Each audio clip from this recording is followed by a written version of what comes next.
Bonjour mesdames, messieurs, merci à tous d'être à ce rendez-vous de l'actualité sur la télévision nationale. Voici les titres.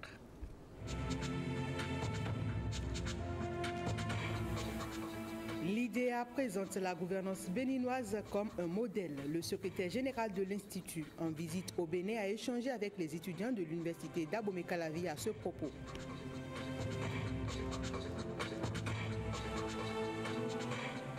La lutte contre la cybercriminalité est au cœur de la 3e édition de IT Forum. La promotion des bonnes pratiques dans le secteur du numérique reste l'objectif principal de ce forum.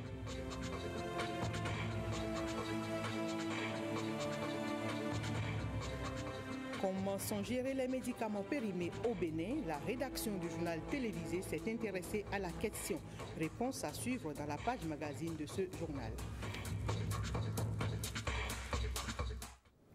Bienvenue à toutes et à tous. Signature hier à Cotonou d'un accord de coopération entre l'Institut international pour la démocratie et l'assistance électorale IDEA et la Commission électorale nationale autonome Sénat. Le Bénin est ainsi le 7e pays africain et le 30e au plan international à bénéficier de l'expertise de l'IDEA pour parfaire davantage son processus électoral avec les élections libres, transparentes et pacifiques. Écoutons le secrétaire général de l'IDEA et le président de la Sénat. Ils sont au micro de Clotaire Awekon. Vous remercier, vous féliciter, mais aussi naturellement vous offrir l'expertise, mettre à votre disposition tout ce que nous avons comme ressources de recherche, de consultance, de soutien que nous pourrions humblement vous apporter lorsque il s'avérera utile à vos yeux. Et de bien vouloir partager vos expériences et votre approche, la façon dont vous avez géré les problèmes qui sont toujours là quand on organise des processus électoraux, mais la bonne façon dont vous avez surmonté ces challenges, de bien vouloir à l'avenir mettre à notre disposition cette expérience en participant à des échanges au niveau global, en travaillant avec nos autres États membres et en nous épaulant dans notre travail de par le monde. L'expérience béninoise, je crois, pour beaucoup de pays, y compris des pays en Europe. Je pense ce matin à un positionnement très spécifique de la Cour constitutionnelle.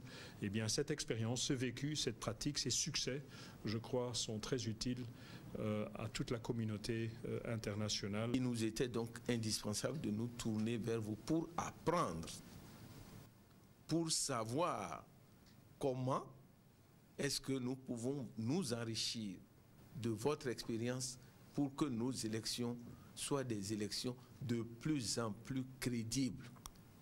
Comme vous le savez, il n'y a pas d'élection parfaite, mais il faut tendre toujours vers la perfection.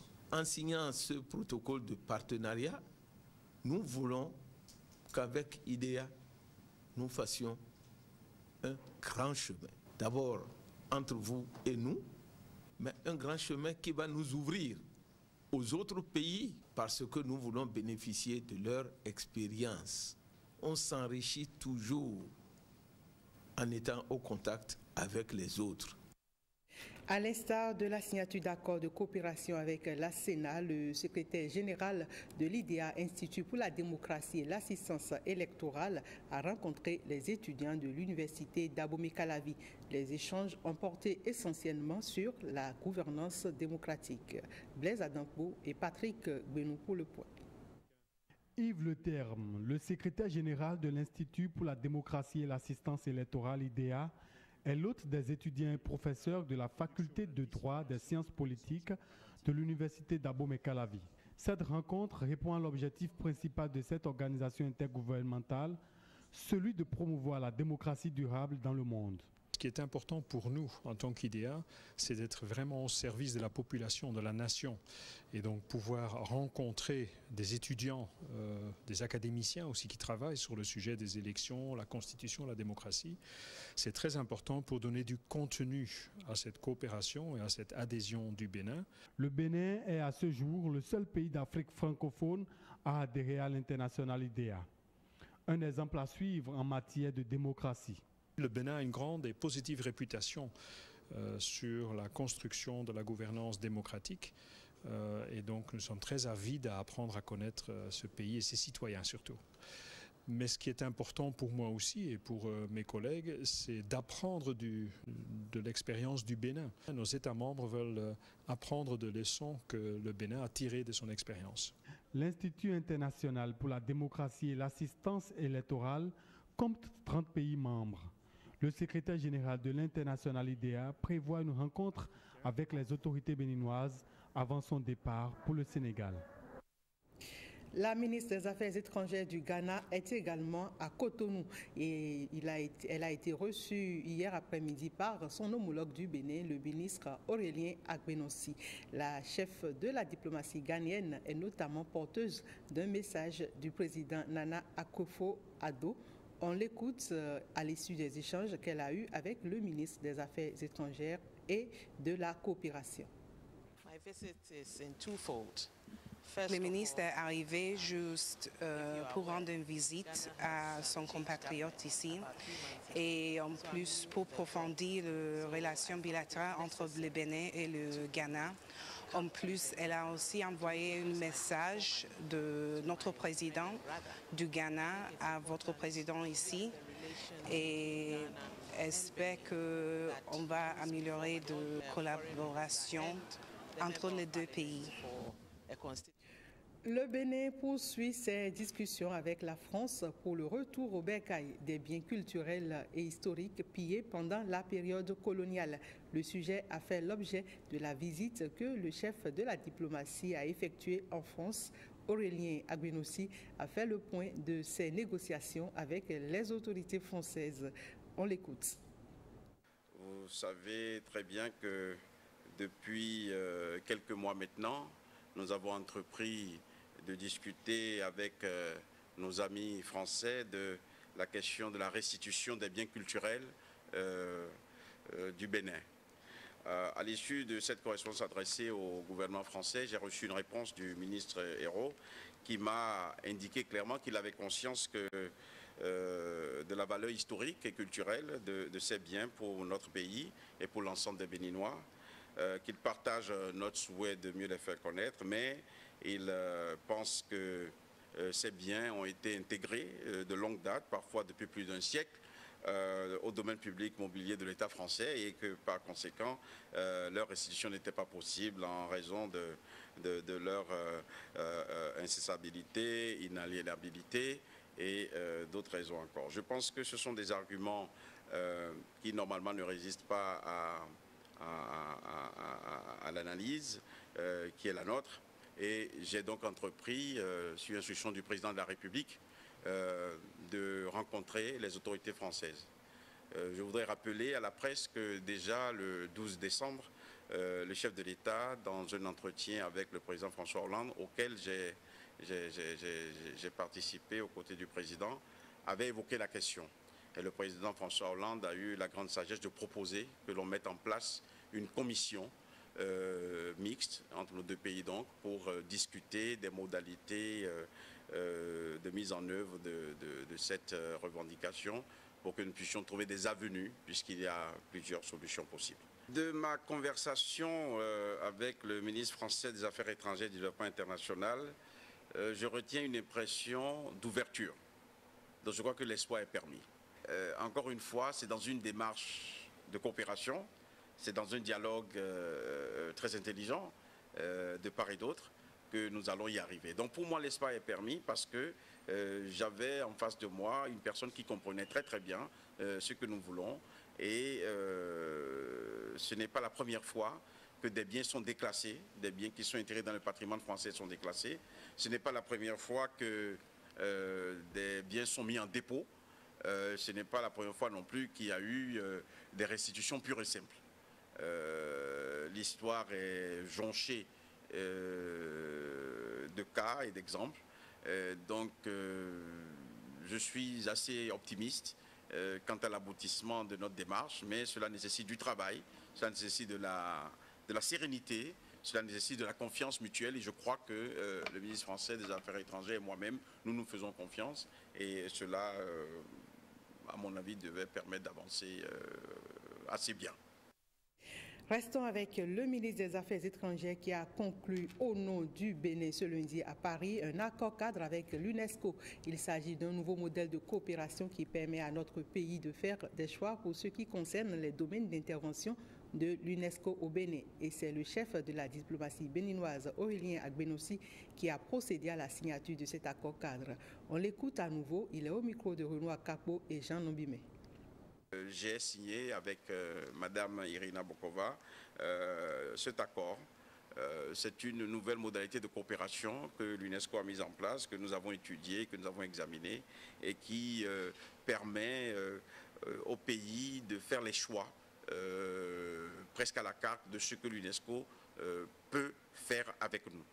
Nous avons tenu à le faire et nous avons, disons, montré le chemin dans ce domaine-là, parce que je crois savoir que le Bénin est l'un des premiers pays qui signe ce type d'accord cadre de coopération, le nouveau modèle d'accord cadre de coopération avec l'UNESCO. Qu'est-ce qu'il y a d'important, qu'est-ce qu'on peut retenir? C'est que cet accord cadre prévoit la création d'un fonds en dépôt du gouvernement et de l'UNESCO. Et ce fonds sera de montant d'environ 50 millions de dollars, soit 30 milliards de nos francs, et cela pourrait couvrir des domaines aussi variés que l'éducation, la science, la culture, le numérique et tout ce qui concerne les innovations, la communication aussi. J'ai profité de l'occasion pour confirmer à l'UNESCO l'accord que le président a marqué à l'invitation qui lui a été faite par la directrice générale d'être l'invité spécial pour un événement sur les leaders qui sera organisé en marge de la conférence générale de l'UNESCO au mois d'octobre-novembre prochain. Et je lui ai transmis également aussi une invitation du président Patrice Talon à se rendre au Bénin, à visiter notre pays, au moment où elle s'apprête à quitter la direction de cette institution. Parlons à présent éducation avec l'inauguration la semaine dernière d'un module de 4 salles de classe et d'un bloc de latrines à 4 cabines au CEG Hongomé. C'est dans la commune de Zakota, une initiative de la Fondation Adjavon Sébastien Germain. Gilles Dansou. La Fondation Adjavon Sébastien Germain au service du développement. Le secteur de l'éducation reste une priorité à preuve. L'inauguration d'un module de 4 salles de classe et d'un bloc de latrines au CEG Hongomé. Nous sommes dans la commune de Zakota. L'initiateur du projet exprime sa satisfaction. Nous avons été nous-mêmes surpris de la spontanéité avec laquelle cette générosité s'est manifestée. Voilà pourquoi je me permets d'inviter la jeunesse scolaire de cet établissement à s'approprier quelques-unes des valeurs qui sont celles du président Adjavon Sébastien Germain en guise d'exemple. La direction départementale de l'enseignement secondaire exprime sa gratitude. Imaginez la joie qui nous anime tous ici ce matin, spécialement les apprenants qui seront mis dans de meilleures conditions d'études, ce qui sans doute va donner une nouvelle source d'inspiration pour un bon rendement scolaire. Merci et vous rassurez au nom de tous les utilisateurs de ce joyau que nous allons en faire bon usage. Les élèves sont fiers de cet acte de bonne générosité. Vous nous avez sauvés. Comment vous dire merci? Notre merci se traduira certainement par le bon usage et par le bon usage que vous allez faire du splendide joyeux que vous mettez gracieusement à notre disposition aujourd'hui. La Fondation Sébastien Adjavon Germain entend aller plus loin. Estimé à 26 880 963 francs CFA, chers apprenants, la meilleure manière de remercier la Fondation Adjavon Sébastien Germain est de vous mettre consciencieusement au travail et de donner de très bons résultats à la fin de l'année scolaire. Nous comptons sur vous pour son entretien. Un meilleur cadre pour l'éducation et le développement est assuré. Éducation toujours, il n'y a plus de doute, l'examen national de la licence et du master pour les étudiants des établissements privés démarre cette année. Du côté du ministère de l'Enseignement supérieur comme chez les établissements autorisés, on s'active pour comprendre comment cette nouvelle donne est appréhendée de part et d'autre. La rédaction du journal télévisé s'est rapprochée de quelques acteurs. Ils sont au micro de Abiat Oumarou. Mais on est persuadé quand même que cette année académique 2016-2017, nos étudiants en licence vont composer. Je dis nos étudiants en licence parce qu'on entend dire par rapport au décret que les masters vont attendre d'abord la première évaluation au niveau des licences avant de pouvoir s'engager sur ce chemin. Est-ce que cela signifie que pour l'instant les masters continuent en co-signature ou qu'en sera-t-il au niveau du ministère de l'Enseignement supérieur? On n'en sait encore absolument rien. On attend les arrêtés d'application, mais nous sommes sûrs que du côté du ministère de l'Enseignement supérieur, on se prépare pour que les licences composent cette année. Je confirme que les examens auront lieu cette année, sauf indication ou instruction contraire de l'autorité. Les experts qui seront appelés à constituer, à élaborer ces épreuves seront ou sont briefés pour que les formats de ces épreuves soient des formats qui prennent en compte l'essentiel des matières fondamentales dans chaque dimension. J'appelle dimension tronc commun, la dimension spécialité, la dimension connaissance professionnelle. Voilà une option. C'est un examen et ça se fera pour légitimer le travail remarquable d'ailleurs que font certains établissements privés d'enseignement supérieur déjà pour accompagner l'État dans son effort de développement et de formation de ressources humaines de qualité. L'organisation des examens nationaux pour les établissements privés n'est nullement discriminatoire vis-à-vis des établissements publics. C'est prévu par les tests, donc c'est proprement légal. Pourquoi ? Quand vous prenez le décret qui organise, qui régit le fonctionnement des universités privées, il est clairement dit qu'une université privée fonctionne sur 3 régimes. Le régime ouverture, le régime agrément et le régime homologation. Quand vous lisez le texte, c'est au niveau du régime homologation que l'université privée a le pouvoir de délivrer lui-même ou elle-même ses diplômes, ses titres nationaux. Il nous donne 3 ans. 3 ans pour nous aménager, pour aller à l'homologation. Donc les écoles qui seront allées à l'homologation en 2019, je crois bien, ne pourront plus faire passer leurs étudiants par les examens. Ils pourront directement signer les diplômes. C'est ce que nous savons par rapport au décret. Alors quand vous regardez également les conditions draconiennes pour aller aux homologations, je me demande si dans les 3 ans, combien d'écoles seront prêtes pour ça.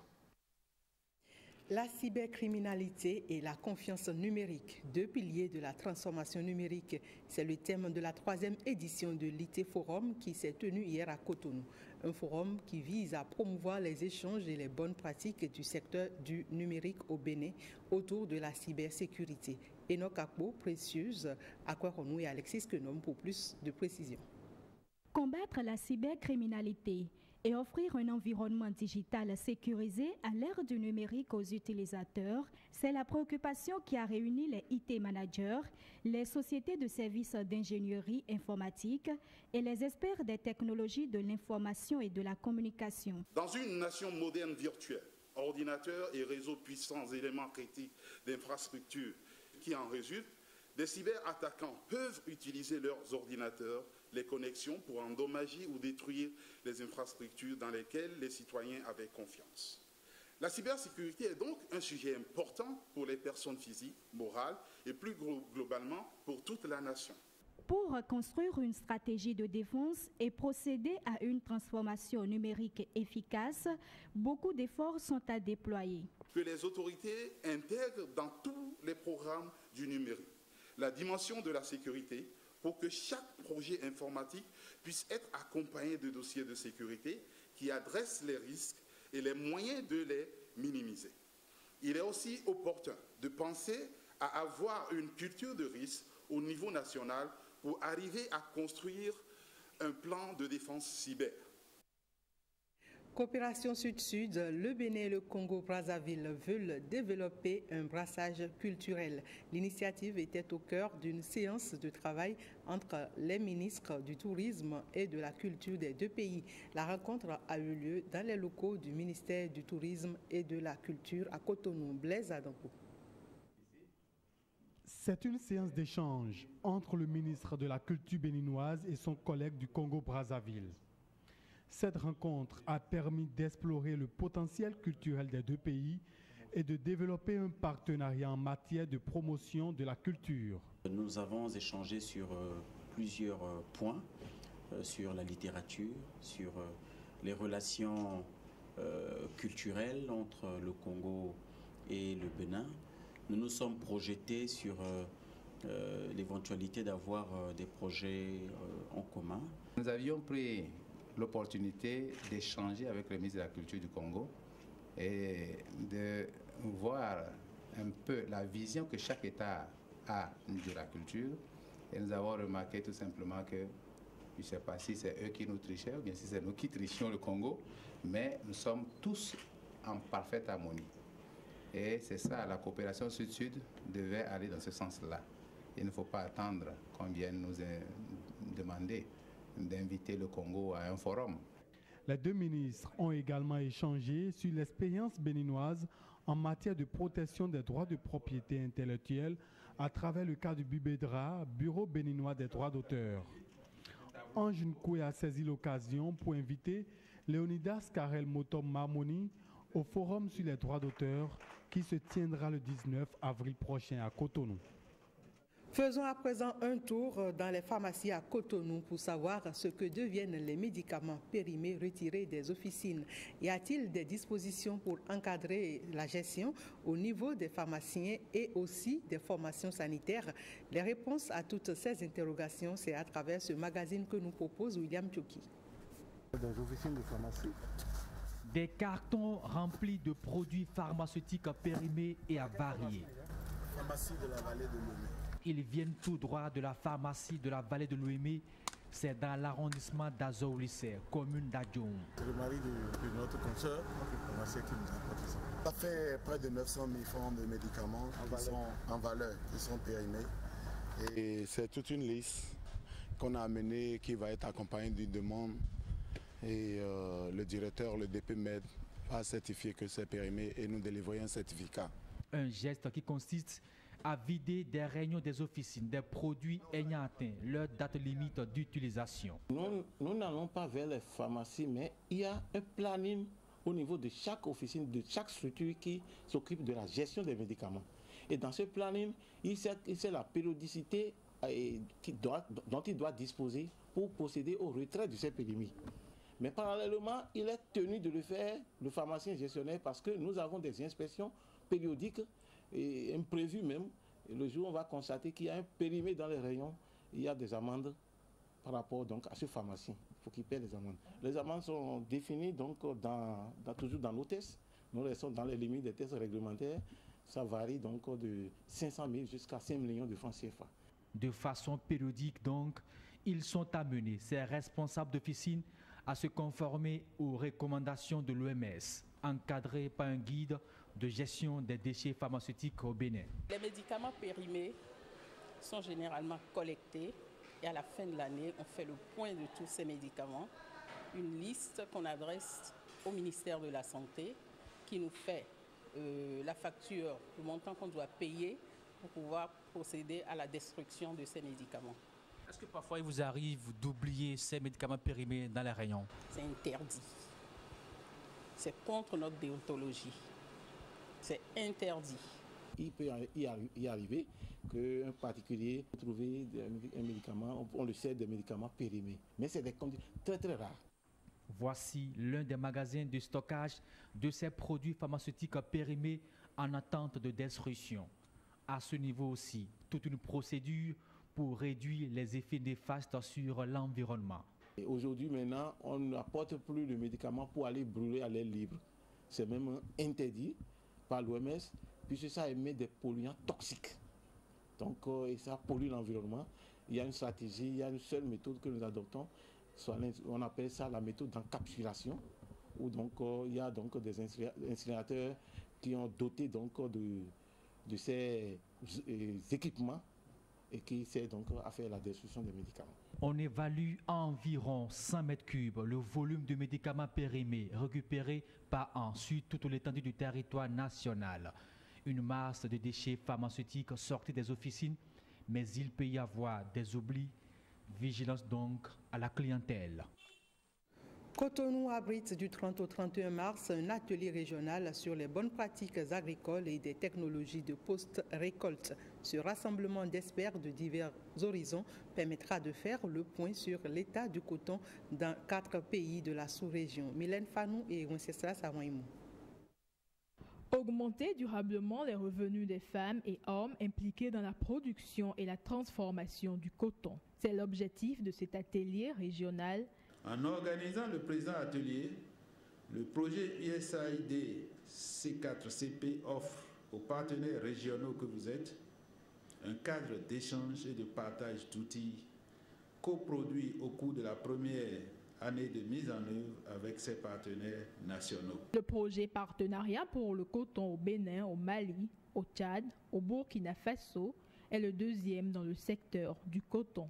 Et est le deuxième projet dans le secteur coton après le programme pour l'amélioration du coton en Afrique de l'Ouest, ou OACI, tous deux financés par le gouvernement américain à travers le Bureau de la sécurité alimentaire et le Bureau régional de USAID pour l'Afrique de l'Ouest. C'est à juste titre que le gouvernement soutient cette initiative. J'ose croire que les modules de formation développés par le projet permettront de trouver des solutions idoines pour lever les contraintes de l'heure afin de relancer véritablement le secteur agricole dans nos différents pays. Le ton est donc donné pour échanger sur les outils de bonne pratique agricole en vue d'une augmentation durable de la productivité du coton. Souvenir in memoriam, 1er avril 1977, 1er avril 2017, 40 ans déjà que Abdoulaye Issa, membre fondateur du Parti de Révolution populaire du Bénin et ancien préfet de l'Atakura, a tourné dos à la vie. Témoignage sur un héros national présenté comme un exemple pour la jeunesse béninoise. C'est avec Landry Kossou et Olviga Messan. Il communique, il réagit. Il aime aider, il aime aussi écouter. Ça là, des jeunes, si vous prenez actuellement 10 jeunes, des 10 jeunes, c'est peut-être que vous aurez un seul qui agissait comme, qui a le tempérament de Abdoulaye Issa aujourd'hui. Je retiens de lui son patriotisme. Il aime son pays. Je me rappelle, il était encore préparé son doctorat quand la révolution intervenu au Bénin et il m'a écrit pour dire qu'il rentre. Je lui ai dit, mais fini ton doctorat. Il m'a répondu, non, que ce qu'il connaît là, ça suffit largement pour servir son peuple. Donc, et effectivement, il est rentré. Une semaine après, la prise de pouvoir par les militaires, et il est rentré. Et il s'est engagé dans la révolution. Il fallait de la volonté. Et la volonté, ça je vous le dis, il en avait. Nous a inculqué à nous tous la volonté d'aller de l'avant. Le goût du travail. Le goût du travail surtout bien fait. Voilà, ainsi s'achève le 13h de ce mardi 4 avril 2017. Merci mesdames, messieurs de l'avoir suivi. Très bonne suite de journée, toujours en compagnie des programmes de la télévision nationale.